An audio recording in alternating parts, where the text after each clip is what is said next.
Bienvenidos a un nuevo vídeo. En esta ocasión te voy a hablar del cactus de Navidad, cuyo nombre científico es el de Schumbergera. Primero de todo quiero decirte que mucha gente confunde el cactus de Navidad del que hoy vamos a hablar con el cactus de Pascua. Resulta que el de Pascua tiene dos diferencias fundamentales con el de Navidad. La primera es que el cactus de Navidad tiene las hojas dentadas y el de Pascua no las tiene.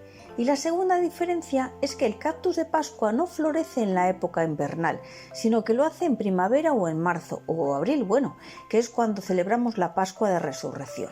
El cactus dentado de Navidad comienza a florecer en invierno entre diciembre y enero principalmente. Esta planta es originaria de Brasil y de las zonas de selva de Brasil.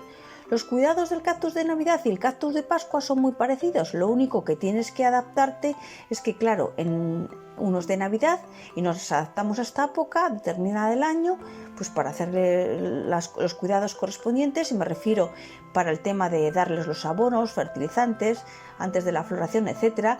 Y en el caso del cactus de Pascua, este proceso pues lo tendremos que retrasar unos meses, ya que las flores van a salir aproximadamente 3 meses después. Esta planta necesita estar recibiendo luz solar filtrada, mucha luz solar, pero que no sea directa para que no le queme las hojas. Va a necesitar toda la luz que puedas darle, ya que de otro modo se va a quedar como mustia por falta de luz. Incluso sus hojas verdes brillantes se volverán de un color pues más apagado y opaco. Con relación a la temperatura, la perfecta para esta planta está entre los 15 y 20 grados.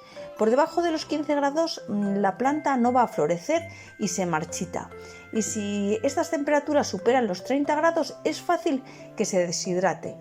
Pero no tanto porque el suelo esté seco, sino porque el ambiente es poco húmedo para ella. Cuando tu planta sea joven es muy fácil que florezca poco, pero a medida que sea mayor sus floraciones también aumentarán y serán una preciosidad. Además se trata de una planta que queda muy bonita si está colgando. Es una planta que prácticamente no necesita agua, hay que regarla muy poco, lo que sí necesita es una zona muy luminosa y una temperatura adecuada, como ya te he dicho. Para realizar el riego tendremos que acordarnos de que esta planta pasa por dos fases, que es la floración y la vegetativa. Desde la primavera hasta el otoño la planta queda como paralizada y lo único que va a ocurrir es que se centrará en desarrollar nuevos brotes de hojas.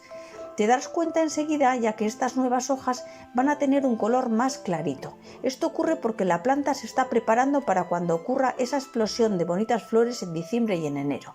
Recuerda que en la época de floración la planta va a necesitar un poquito más de agua y sobre todo fertilizante.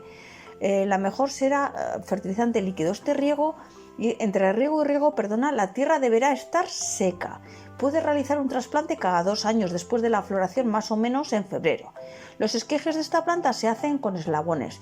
Te recomiendo que utilices eslabones que la planta deja caer ella solita, porque al caerse viene muy cauterizada la parte de esta unión con la planta. Como esa parte está seca, no tiene resina ni savia, por lo tanto no va a provocar pudrición. O tienes otra opción, que es cortar tú misma un eslabón, entonces preocúpate de aplicar un poquito de canela en la zona cortada para que cicatrice sin problemas. Al esqueje que has cortado le aplicarás un poquito de canela y lo plantas en un pequeño tiesto o recipiente con tierra que previamente has humedecido con agua y que tenga un agujero de drenaje. Una vez plantada, pues la echas un poquito de agua y listo. Esta es una de las plantas a las que la cal del agua del grifo les afecta mucho. Por lo tanto, recuerda regarla con agua embotellada o con agua que provenga de una jarra filtrada, con agua de la lluvia, o si lo haces con agua del grifo, déjala 24 horas reposar de un día para otro. Desde este momento la regaremos muy poquito, solo una vez al mes, y vemos que si lo necesita, pues es decir que la tierra está seca, entonces le regas.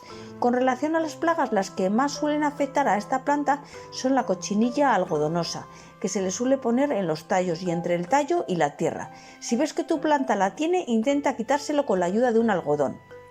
No pulverices, ya que no es aconsejable meter agua en esta zona en la que tiene esta plaga. Y si tienes ya las flores, ni se te ocurra mojar las flores, porque solo vas a conseguir que se pudran. Bueno, hasta aquí hemos llegado con el vídeo de hoy. Espero que te haya parecido interesante. Gracias por quedarte hasta el final. Comparte con familiares y amigos que les pudiera interesar. Gracias por dejarme un me gusta y si todavía no lo has hecho, pues suscríbete. Un saludo y hasta el próximo.